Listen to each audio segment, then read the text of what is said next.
Mr. Speaker, honorable members of this esteemed House, I stand before you today with profound gratitude and a renewed sense of purpose as we present the Enugu State 2026 to 2028 multi-year budget, a budget designed to consolidate our gains, accelerate growth, and deliver on our promise of a prosperous, modern, and competitive Enugu State.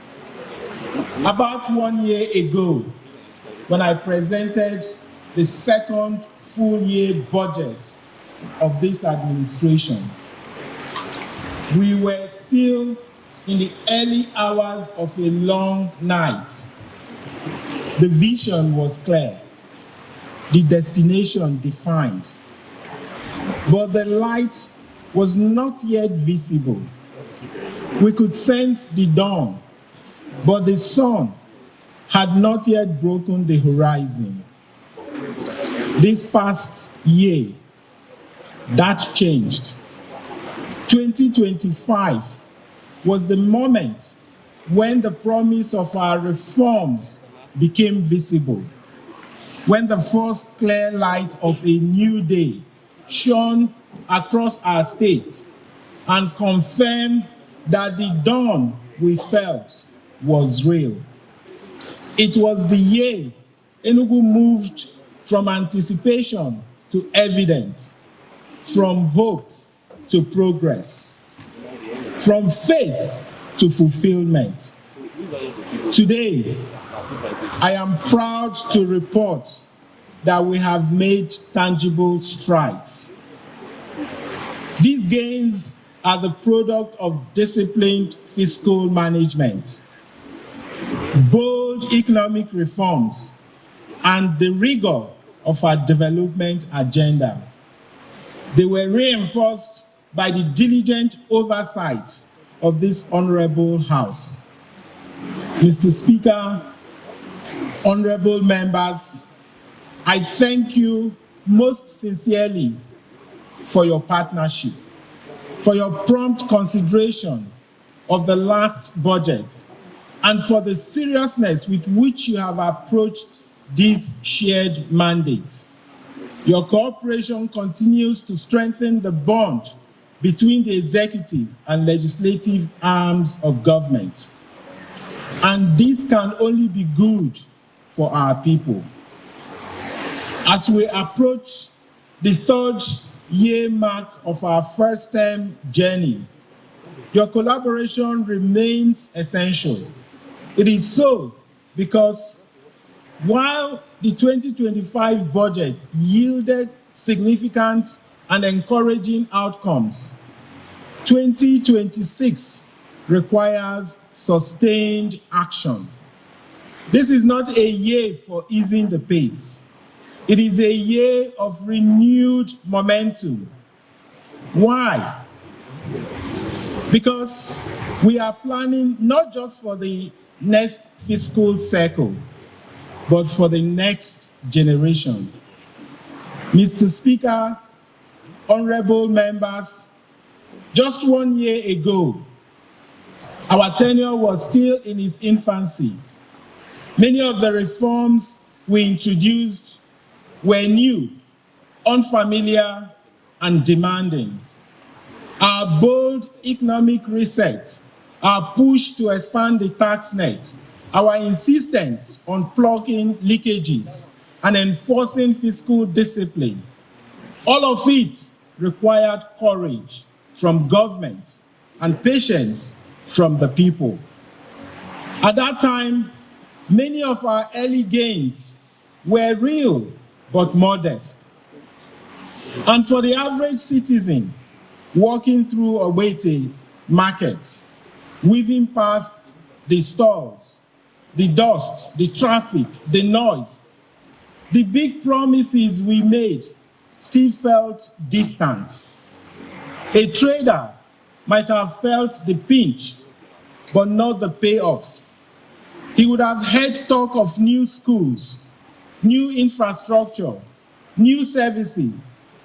He might have felt a flicker of hope rise in his chest. But as he carried his goods through the same old bottlenecks, past broken gutters and hazardous roads, he would have also wondered, when will all this become real? When will these changes reach my own life? That was because while the reform were underway, the bolder interventions, the major infrastructure, the deeper economic shifts were still in their infancy.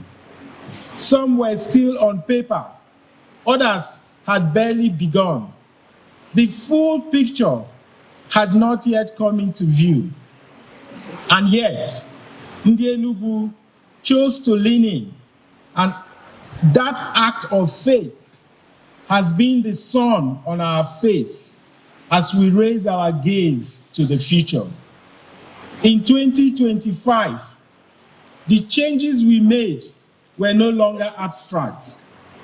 People could feel them in their daily lives.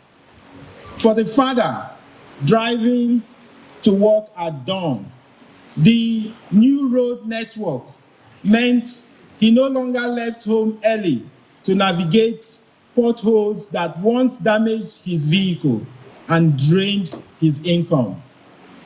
For the mother in a rural community, the upgraded Type 2 primary healthcare center meant her child could receive treatment in minutes, not hours, and without traveling to the city in fear and uncertainty. For students, the smart schools were no longer an idea on a billboard. They are real buildings, bright, digital, alive with learning. Children now walk into classrooms with computers instead of chalkboards. And for the first time, parents can imagine their sons and daughters competing with the world. For traders in Ogbete, Abakpa, and Gariki, the improved security network from AI-supported surveillance to faster response units brought Monday markets fully back to life. Shops stayed open, business recovered, the streets were safe again. Across our communities, we've revived assets like Niger Gas, Sunrise Flour Mill, United Palm Products, the Hotel Presidential, together with our 200-hectare farm estate, the new land bank, and the revived tractor assembly plant, and an agricultural sector shifting from subsistence to a meaningful contributor to Enugu's GDP. And everywhere, from Nsukka to Nkanu East, people felt the effect of a government that finally plugged leakages, strengthened public sector systems, and grew our internally generated revenue to an unprecedented levels not seen before. These achievements now form the foundation for the budget of renewed momentum we seek in 2026. In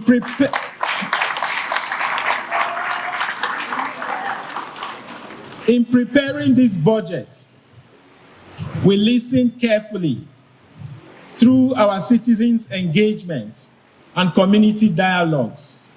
We heard from fathers and mothers, farmers and bus drivers, teachers, traders, professionals, and students.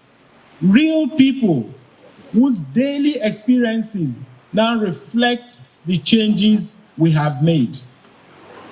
We also studied the global regional, and national economic realities shaping our future. And from all this, we crafted a budget built on 4 clear pillars: empowerment and education, inclusive and people-centered development, good governance, economic transformation. And let me take you through what empowerment and education looks like. In the last 2 years, we have moved from talking about youth and education to building for them at scale. Across all 260 wards, our smart green schools are now at or near completion. Digital classrooms, devices, science lab, solar power, and modern facilities designed to prepare our children for a tech-driven world. We have devoted roughly 1/3 of 2 consecutive state budgets to education, because the most valuable resource for the future of Enugu is the head, hand, and heart of our people. Beyond the classrooms, our youth programs are creating real pathways to opportunity through the Enugu SME Center's digital skills and innovation grants. Thousands of young people are training in software, creative media, data skills, and other globally relevant fields. Others are entering practical trades through the youth technical empowerment initiatives, such as agro-enterprise, fish farming, pottery, fabrication, and other income-generating skills that allow them to stand on their feet. At Sumas in Igbano, the new teaching hospital is positioning Enugu to produce world-class doctors, nurses, and medical specialists, ensuring that jobs and expertise stay within our state. And for inclusive and people-centered development, Mr. Speaker, honorable members, our focus has remained simple and consistent.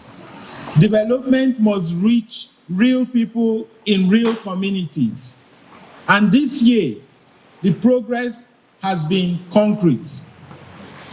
We're now at or near completion of 260 Type 2 primary healthcare centers. Each solar-powered, staffed, and operating 24 hours a day. This means that families across every ward, rural and urban, now have access to basic health care without traveling long distances or relying on crowded city hospitals. For the first time in decades, extensive water supplies have been restored to Enugu City. The 9th Mile Water Scheme and the revived Oji River Scheme are delivering volumes of water, ending chronic shortages that affected homes, schools, and small businesses. Our road infrastructure has expanded at scale. Over 1,000 kilometers of road have been completed or fixed. Public transportation has been modernized. Our 5 new state-of-the-art bus terminals at Holy Ghost, Terminal 1 and Terminal 2, Abapa, Garki, and Nsukka have been commissioned, combined with the rollout of CNG buses and the upcoming hybrid city taxi. Daily commuting is becoming efficient and more affordable. We have also strengthened inclusion. The establishment of the State Disability Commission ensures that Persons with disability are recognized, protected, and supported. Good governance. Mr. Speaker, honorable members, good governance is not a slogan for us. It is the organizing principle of this administration. It is the reason we introduced the Enugu State Citizens Charter, the first in our state's history, to formally commit government to measurable service standards and to give every citizen a clear basis on which to hold us accountable. We have strengthened transparency across all ministries and agencies through the automation of our revenue systems, digital receipts, and bank-linked payment platforms. We have removed human interference and shut down leakages that drained our resources for decades. This is why our internally generated revenue has risen sharply, not because people are paying more, but because the system captures more. This year's budget builds on those reforms. We are deepening public financial management so that every naira spent is traceable, justified, and connected to real, measurable impact. Procurement rules have been tightened. Reporting requirements have been strengthened. Performance-based budgeting is now the standard. But good governance is not only about systems. It is about trust, and trust must be earned. For too long, the political pillar of our society has been weakened by broken promises and the normalization of low expectations. Across the world, we have seen what happens when leadership becomes transactional, when institutions bend, and when citizens stop believing that government can act in their interest. In Enugu State, we have chosen a different path. We're deliberately building institutions that are unbreakable, institutions that do not rise or fall on the mood of the moment, the pressure of politics, or the temptation of corruption. Through transparency and a culture of accountability, we're rebuilding the social contract. We want the people of Enugu to expect more, to trust more, and to enjoy more, because they see consistent evidence that government acts with integrity. And none of these reforms could happen without security.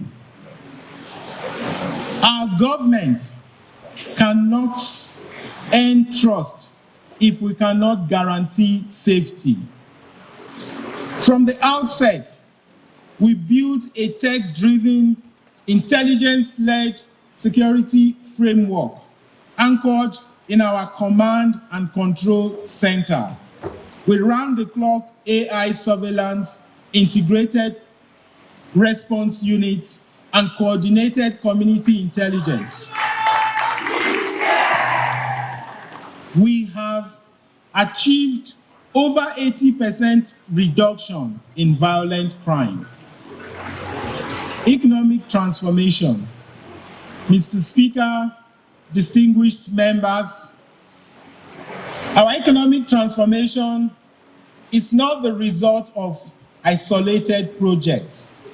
It is the outcome of an interconnected ecosystem where security, infrastructure, technology, agriculture, tourism, and human capital all work together. Over the year, we focused on strengthening this ecosystem because these foundations are now stronger. Enugu's economy is expanding faster and more broadly than it has seen in decades. Our current GDP trajectory puts the $30 billion target within real reach. Not through one sector, but through a coordinated push across all parts of the economy. Digitization has been a major driver. Through the Enugu Geographic Information System, land records are now fully digitized. Business registration and land transactions are quicker and more transparent. And with automation reducing leakages, our IGR continues to grow. We also unlocked new engines of economic activities: the launch of Enugu Air, the operation of our modern bus terminals, and the commissioning of the 5,000 capacity International Conference Center have brought back life into our service economy. When over 20,000 lawyers attended the NBA conference here, hotels filled up, transport operators earned more, vendors prospered, and money circulated throughout the state. Our tourism and cultural investments are beginning to show similar returns. With the ICC Hotel underway, the revitalization of Ogu Games Village, and new attractions, including Nigeria's first zip line, we are positioning Enugu to welcome up to 3 million visitors annually in the coming year.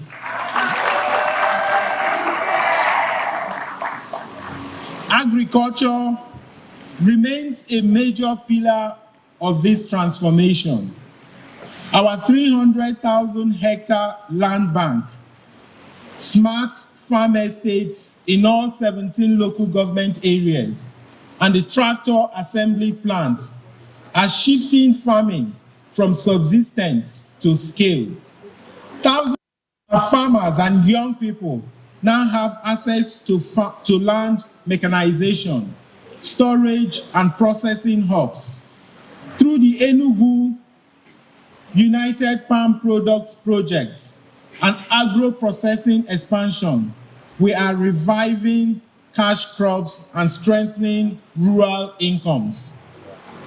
Looking ahead, we are doubling down on private, public sector-led growth. Our industrial parks, agro-processing zones, renewable energy projects, and transport systems will all run on public-private partnerships. Our most strategic objective remains clear: to dramatically reduce dependency on federal allocations and build a self-sustaining state economy. We will grow our revenue base by improving efficiency, optimizing natural resources, and ensuring every sector contributes meaningfully, never by overburdening citizens. The budget in simple terms. Mr. Speaker, honorable members, let me put the performance of the 2025 budget in clear terms. For context, last year, you approved a budget of 971 billion. Firstly, the revenues. The money coming into Enugu State has grown in ways we have never seen before. From Abuja, our FARC inflow did not just meet expectations, it exceeded them by more than half. We projected about 150 billion receipt from FARC, but we received 230 billion, over 50% above projection. This is not accidental. It reflects the impact of His Excellency President Bola Ahmed Tinubu's GCFR bold economic reforms, the removal of fuel subsidies, the unification of foreign exchange rates, and other fiscal measures have strengthened our key macro indicators. We can see today that inflation has declined and it continues to trend downwardly. Interest rates have eased and the exchange rate has stabilized. And our foreign reserve has continued to be strengthened and recently hit over $46 billion mark. On our own end, our internally generated revenue is set to exceed 400 billion naira by the end of this year. It is not yet where we ultimately want to be, but it is already the highest IGR in the history of Enugu State, a 221% increase over the 2024 IGR. Although by the end of the fourth quarter of 2025, we would have already brought a revenue of 826 billion in total revenue. Now to the spending. We have spent 138 billion on salaries, pensions, and essential government services, which is about 92% of our planned spend for this year. And crucially, we invested 667 billion in capital projects, roads, schools, hospitals, water infrastructure, transport terminals, and revived state assets. When you put everything together, by the end of the year, we would have delivered about 83% of the overall budget. Mr. Speaker, in plain language, by the end of the year, almost everything we planned for 2025 will already be in place. This does not mean that the remaining projects have stalled. It simply means that they are in motion, with the largest one peaking. As you know, a lot of this peaks during the dry season. So November, December is going to witness a peak of those projects in the final quarter. And then let me just give you a quick breakdown of our revenue performance in 2025. Our recurrent revenue was originally budgeted, and our recurrent revenue is largely from FARC and IGR. We had projected or budgeted 692 billion. We actually got from both FARC and IGR, we received 676 billion, and that is 97.7% performance. In our capital receipts, we budgeted 278 billion, and we actually received 150 billion.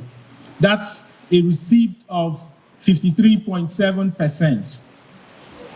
So, in all, if you look at the total inflow, the budget was, as I said earlier, 971 billion. The total inflow that came, it's 826 billion, and giving you a performance of over 85%.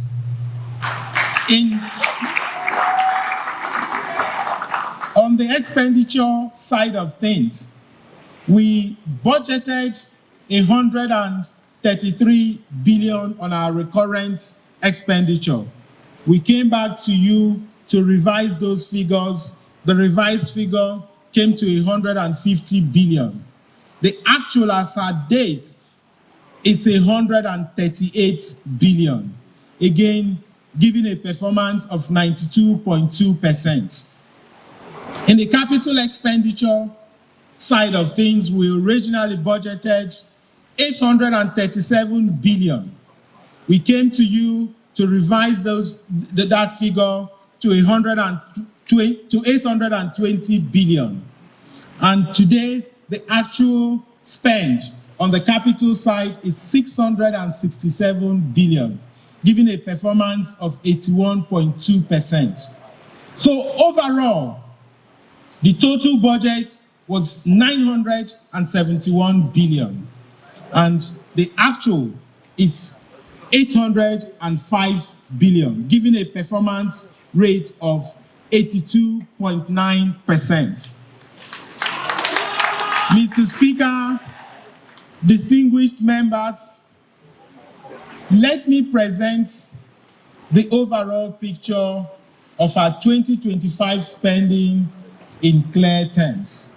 So far, we have spent 806 billion.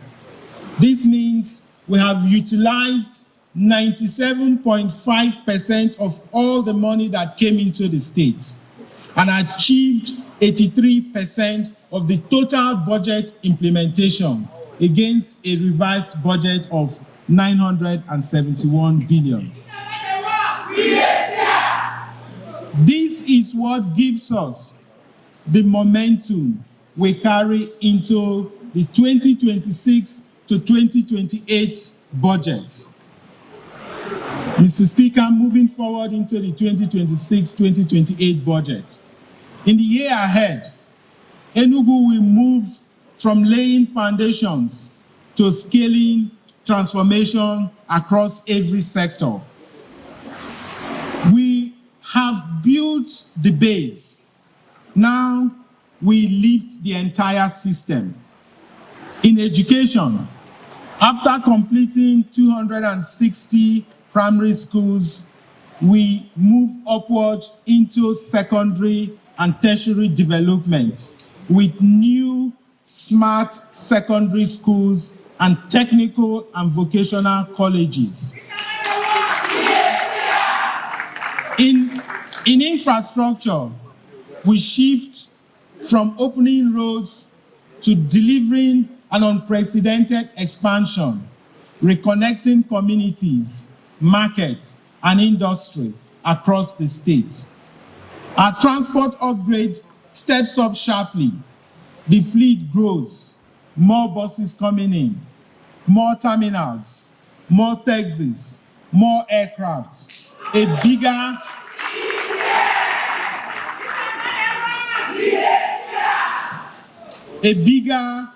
cleaner, more organized system for our people. Tourism moves from a few upgraded sites to a full visitor economy, with new attractions taking shape across the state. Our major state assets begin to hum again, and long dormant facilities return to full productivity. All 260 farm estates gain full traction, pushing agriculture to scale. At the center of this expansion is the new Enugu Smart City, moving from groundwork to real construction, with land and infrastructure sales set to generate major revenue for the state. The 2026 budget high-level overview.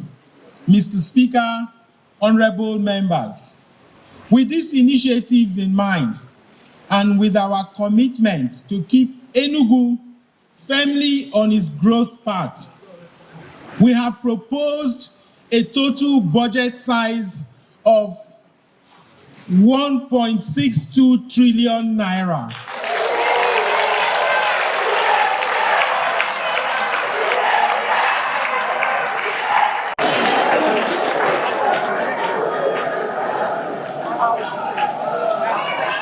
Thank you. Thank you. This represents a 66.5% increase in our 2025 fiscal budget. Mr. Speaker, the breakdown of the revenue for next year's budget. We expect a total of 870 billion from our domestic revenue, from our IGR. And we expect a total of 387 billion from our Federation account revenue. And from our capital receipts, we expect a total of 329 billion. Mr. Speaker, the estimated capital and recurrent expenditure for our personnel costs, we expect our personnel costs to increase to 149 billion. And I'm sure if you look at where we were last year on personnel, what we're doing this year is basically twice more than what we had in our personnel costs. And the logic is simple. I mean, you cannot expect to use the same workforce you used to execute a project size of 200 billion to do a project size of 1 trillion. So we're going to be increasing our workforce and increasing our manpower so that we have enough human resources that would essentially deliver on these projects. Our overhead also would be about 120 billion naira. Our consolidated revenue fund will be about 50 billion naira. So our total recurrent spend will be about 321 billion, which constitutes a total of 20% of our budget. Our capital expenditure would be about 1.3 trillion, and to be specific, 1,296 billion naira, again constituting about 80% of our total budget. That brings the total budget size to 1,617,397,465,000. Thank you. Mr. Speaker, distinguished members of this esteemed House, this very high capital allocation is deliberate. It reflects the scale of work ahead and our administration to sustain and accelerate the growth momentum across all the major sectors that we have talked about. So it reflects our administration resolve to achieve that. And I'll just give a snippet of the sectoral breakdown. We expect the administration sector to take 8% of the total budget, which is about 128 billion. The economic sector is allocated 51% of the total budget, bringing it to 825 billion. The law and justice sector will take 15 billion, bringing it to 1.54% of the total budget. The regional sector will take 2 billion, bringing it to 0.17%. And the social service sector will take 40.1%, bringing it to 644 billion. In simple terms, 2026 is the year Enugu moves from building foundations to delivering impact at scale. And now, allow me to present the changes this budget will support. The economic sector, we are allocating 868 billion, representing 61.1% of the capital expenditure to the economic sector. It's very strategic and deliberate.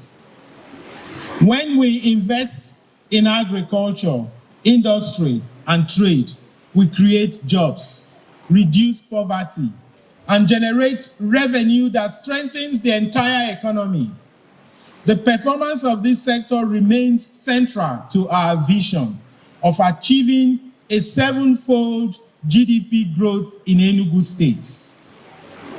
Agriculture remains crucial to our pursuit of poverty eradication and self-sufficiency, with its potential to create massive job opportunities and expand our revenue base.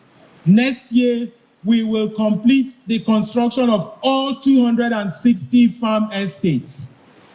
Each 200-hectare farm estate will be equipped with key infrastructure, central warehouses for produce aggregation and processing, tractor sheds, irrigation system, electricity, and water supply. Transportation. Transportation is the lifeblood of commerce. Without efficient mobility, no economy can thrive.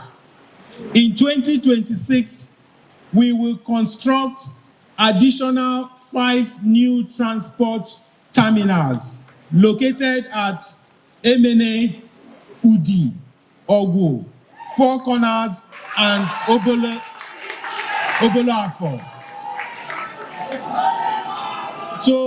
To further boost mobility, we also made provision for the procurement of 2,000 sedans for our city taxis. Enugu Air continues to serve as an economic enabler and a strategic platform for our emergence as a regional hub. Next year, we will acquire an additional 14 aircraft.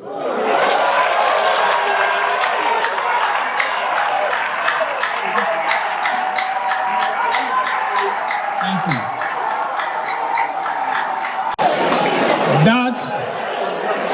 That will bring, thank you.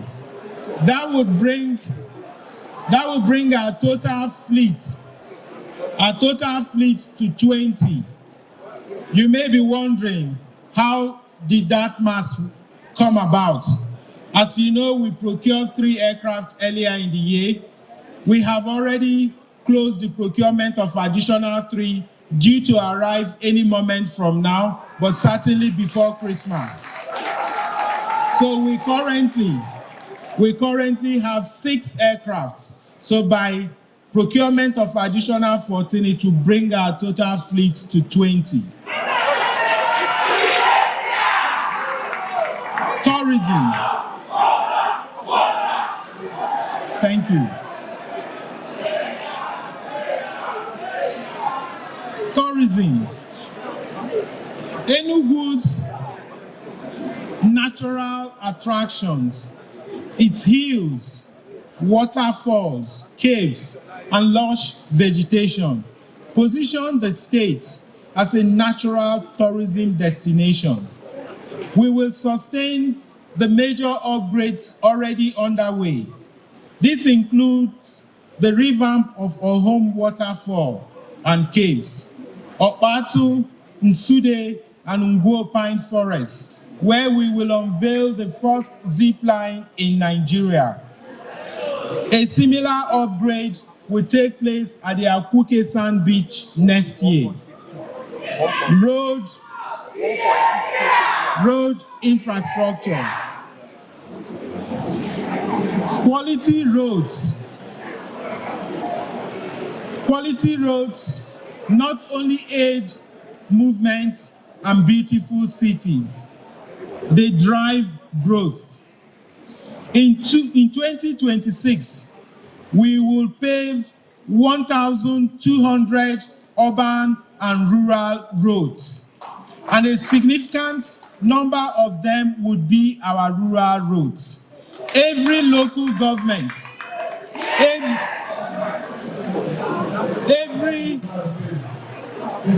ladies and gentlemen, His Excellency the Deputy President, we should expect him to be the guy.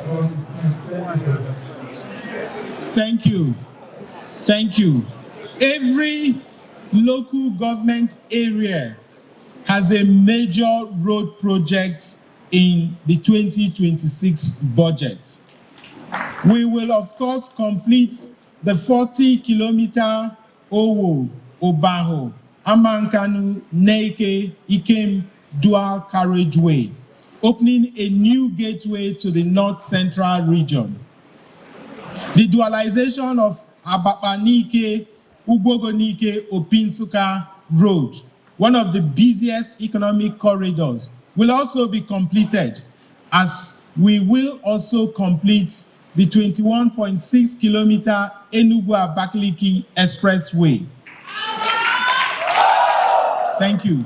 At the State Secretariat, the completion of the Sea Wing will ensure that all the ministries are finally housed in one location.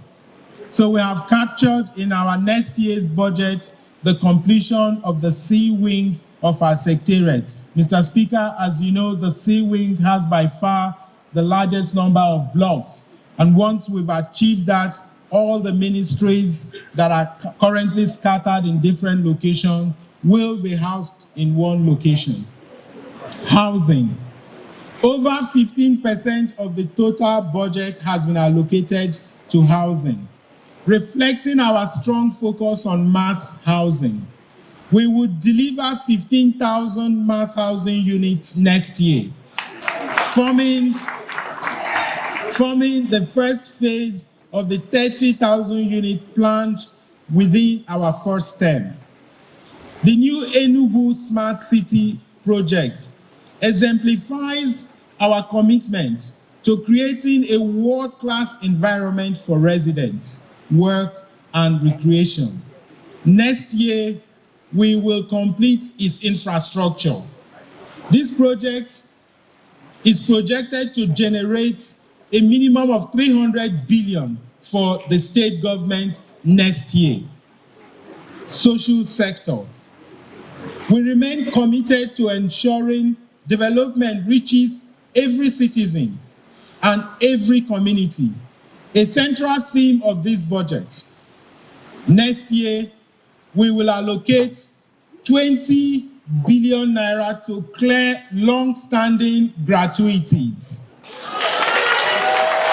Mr. Speaker, as you know, the gratuities have been a legacy debt.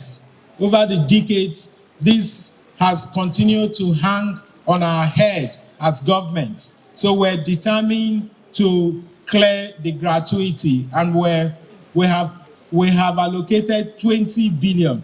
We've just recently completed the verification exercise, and we now have a clear figure. We now know what the outstanding figures are, and we want to clear them. We do not want to bequeath this debt to a successive government. So we're determined to clear the gratuities. Our workers should not wait years to receive benefits they have earned. We will enhance the welfare of our traditional rulers by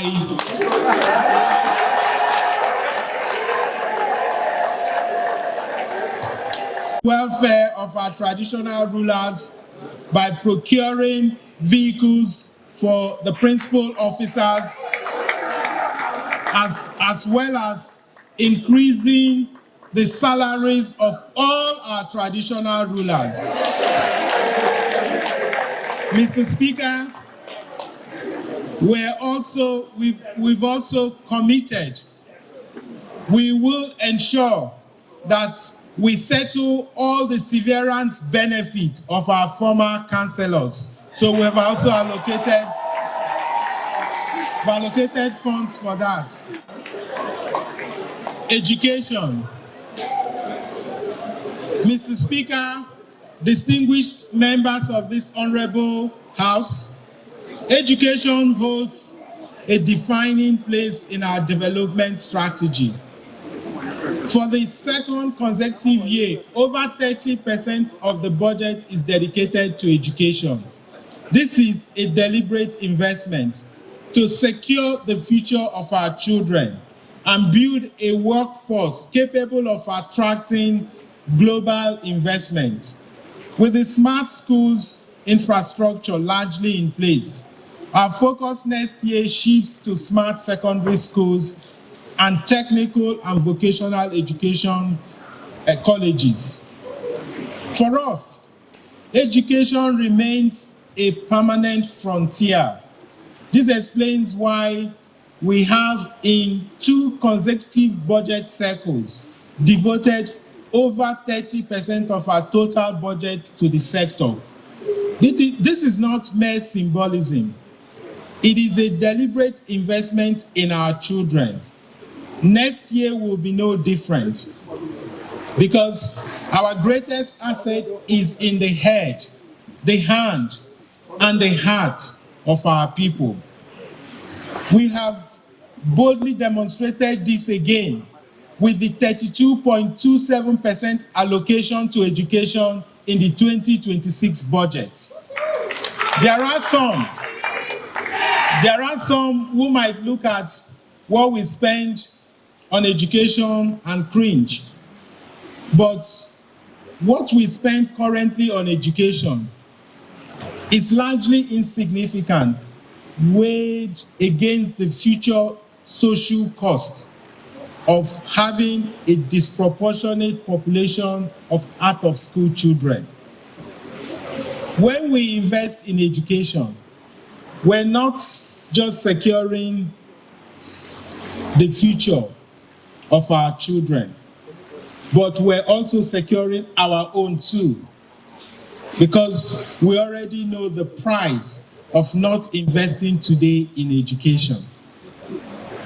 Our goal is to build a competitive, innovation-driven workforce capable of attracting global investment opportunity, and that would happen by making sure that our young ones are imbued with the evolving 21st century skills, artificial intelligence that would contribute over $20 trillion to the global economy in the next 5 years.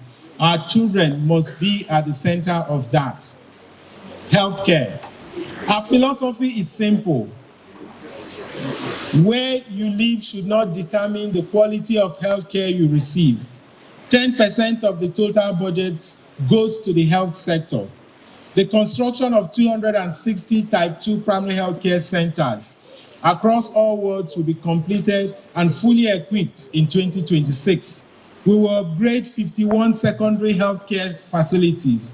The 300-bed Enugu International Hospital, built to provide advanced and specialized medical care, will be completed by first quarter of 2026, to be specific, by February. Alongside the structural upgrade of Park Lane. So, we have a twin block going up there, and we hope to complete before the end of February the structure and the equipping of Park Lane. Sports. Enugu's rich heritage and its potential for unity and economic opportunity form the basis of our renewed investment in sports. As host of the 23rd National Sports Festival, we are determined to deliver the most memorable edition in its history. We will complete the extensive renovation of Nnamdi Azikiwe Stadium and the Ogu Games Village. Security. Our achievements rest on a foundation of security.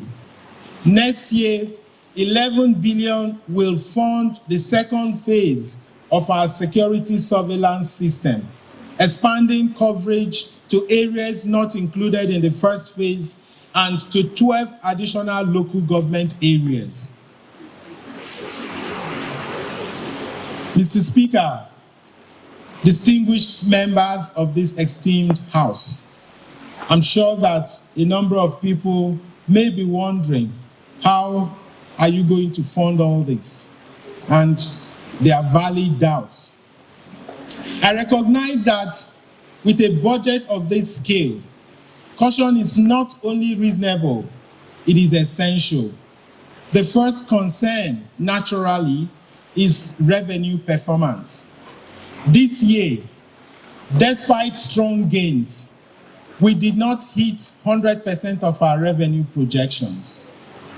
We will close 2025 at roughly 82 to 85% performance, largely because certain revenue streams could not mature until the assets behind them were completed. That is why this budget remains balanced, not deficit-driven.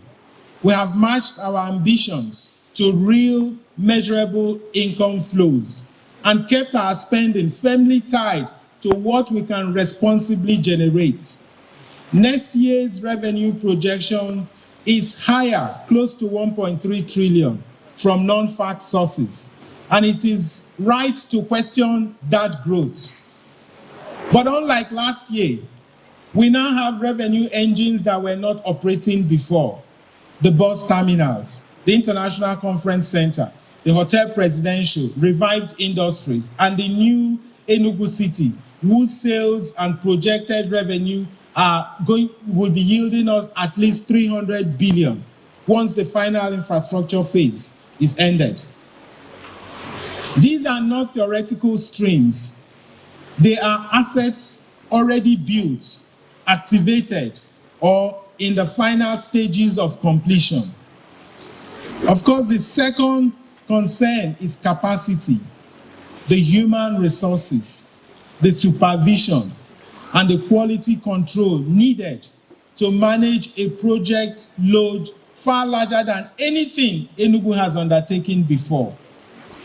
It is true, the structure built to manage 200 or 400 billion in annual spending cannot manage a trillion naira development program.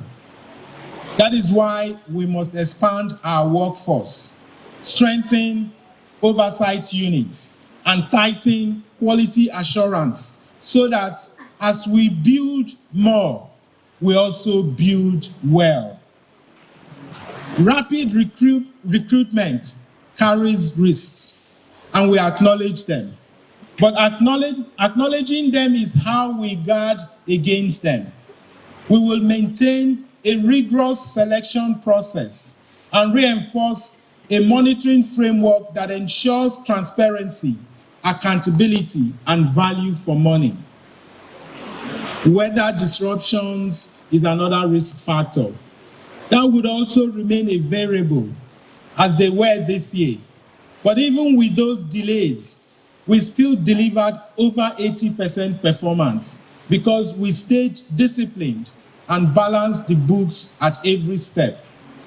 So yes, this budget is a reach, but it is a responsible reach, grounded in track record, backed by revenue assets, protected by strict governance controls, and built on the momentum of a state that has already proven it can deliver more than it was once thought possible.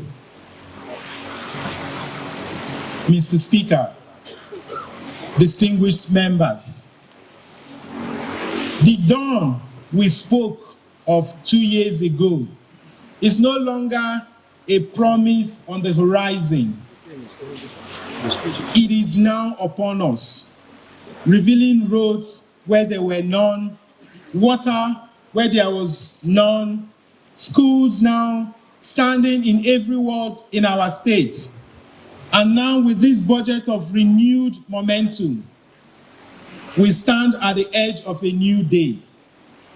Not for government, but for every family, every worker, every child who believes that Enugu can rise and claim its place among the great centers of growth in our nation. This is our moment to keep pushing, to keep building, to keep proving that a once overlooked state can show the entire country what discipline, partnership, and vision can achieve. I extend my deepest gratitude to this honorable House for the speed and sincerity with which you have worked with the executive branch. You have treated progress not as politics, but as a much-needed rite of passage for Ndi Enugu. And now I ask you once again to join us in stepping forward in this new day. Let us pass this budget with the urgency it deserves, so that the light we see now becomes the full brightness of the tomorrow we have promised our people. As we enter this month of December, I wish every member of this house and every home across Enugu State a blessed season of hope, peace, and renewal. May this holy season strengthen our unity. And may the year ahead meet us building the future our children deserve. Tomorrow is no longer coming. Tomorrow is here. Thank you.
The Deputy Governor of Enugu State. It is on record that Enugu State ranked high for its budget performance in 2025, especially